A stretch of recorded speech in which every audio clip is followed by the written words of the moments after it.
បេះដូងមានរឿងអ្វីបានជាមិននិយាយស្ដីអ្នកធ្វើរឹកឲ្យហាក់ស្អប់លោកីដែលគ្មានកំហុស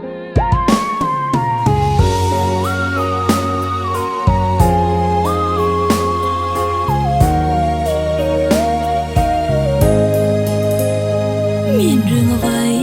ខ្សែភ្នែកសោកសៅមិនព្រមមើលអ្នកណាអ្នកឯកា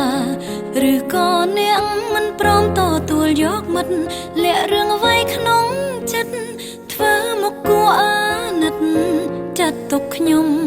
ជាមិត្តបានទេសាក់ញញឹមអ្នកនឹងដឹងថាទ្វីបលោកស្អាតយ៉ាងណាភាពឯកាក៏អាចរស័ព្ទចេញពីចិត្តអ្នកខ្លាំងឃើញអ្នកពិបាកចិត្តខ្ញុំពិបាកចិត្តដែរប្រាប់បានទេព្រោះខ្ញុំសុំសួរដោយស្មងបេះដូងមានរឿងអ្វីបានជាមិននិយាយស្ដីអ្នកធ្វើរឹកឲ្យហាក់ស្អប់លោកីដែលគ្មានកំហុសបើសិនជាអ្នកតឹងទ្រូងចង់យំទៅចុងតែយំឲ្យអង្ហើយត្រូវញញឹមជាថ្មីបេះដូងមានរឿងអ្វីបើត្រឹមជាអ្នកដទៃហេតុអ្វីក៏ខ្ញុំជឿឆ្អាលខ្វល់ខ្វាយនឹងគេយ៉ាងនេះ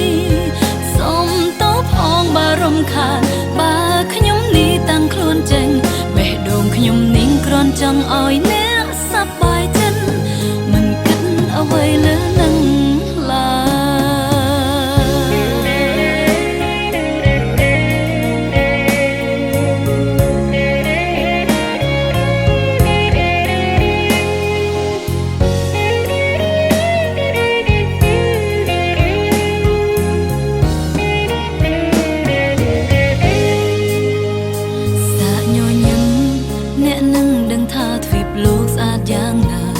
ភាពឯកាក៏អាចរ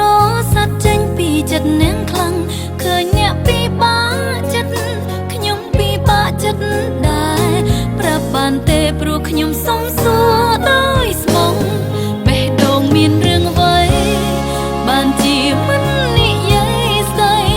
អ្នកធ្វើរឹកឲ្យហាក់ស្អប់លោកីដែលគ្មានកំហុសបើសិនជាអ្នកតឹងទ្រូងចង់យំទៅចុងតែយំឲ្យអង្ហើយត្រូវញញឹមជាថ្មីបេះដូងមានរឿងអ្វីបើត្រឹមជាអ្នកដទៃហេតុអ្វីក៏ខ្ញុំជឿឆ្អាលខ្វល់ខ្វាយនឹងគេយ៉ាងនេះ